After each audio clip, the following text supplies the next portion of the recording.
呢個配方整出嚟嘅椰汁馬蹄千層糕，甜度適中，巧淡爽口，正過出邊買啲 M 配。收藏起身，跟住視頻咁樣整，你都可以一次成功。先係黃漿嘅部分，一杯馬蹄粉就用2杯清水嚟開生漿，半磚黃糖，再用2杯清水嚟煮熟漿。如果你買到嘅片糖都係呢啲比較淺色嘅話呢，可以加返啲紅糖添。每次都要強調，想要整得好食呢，馬蹄粉認住呢個周星牌，椰漿用呢個金牌高達。一杯馬蹄粉用2杯清水嚟開粉，撩勻勻之後過一過篩啦。過篩呢一步唔可以偷懶喎。跟住嚟煮熟漿，煲度放入啲片糖啦，倒入剩返嘅2杯清水，將啲糖煮溶煮滾之後關火，趁熱滗一殼啱啱開好嘅馬蹄粉漿落嚟，快速攪拌。呢度有一個細節需要注意，開好嘅馬蹄粉漿呢，稍為放佢一陣之後佢會分層嘅，所以滗漿之前我哋要先撩勻勻之後再滗漿。如果你溝完之後仲係水漏漏咁樣呢，熟漿就未整好。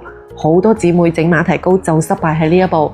呢個時候開最細朵火，一邊加熱一邊快速攪拌，開始有啲阻力啦就關火。要撩到佢變成咁樣濃稠嘅酸奶狀，呢個狀態先係啱㗎。倒返入頭先開好嘅馬蹄粉漿度一齊撩勻勻，呢個就係溝3熟漿嘅過程啦。跟住到白漿嘅部分，一杯馬蹄粉就加2杯椰漿、2杯純牛奶、4匙羹度嘅煉奶。因為白漿會蒸少一層嘅，所以倒到8分滿就得㗎啦。白漿就簡單好多㗎，佢裏邊嘅椰漿、煉奶啲濃稠度已經夠晒㗎啦，所以可以唔需要溝3熟漿，將佢哋全部倒埋一齊，撩勻勻過一過篩就得㗎啦。咁樣白漿同黃漿都全部準備好啦。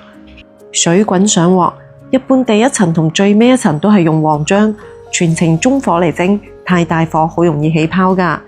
我呢個厚度每層大概蒸2分鐘左右，完全攤凍之後輕輕撳一撳個邊位就可以輕鬆脫模㗎啦。改刀切成自己中意嘅大細，咁樣蒸出嚟嘅馬蹄糕相當之 Q 彈爽口。講得咁詳細都睇到呢度咯，點個讚鼓勵下，你都嚟試下啦。評論區等你嚟交功課。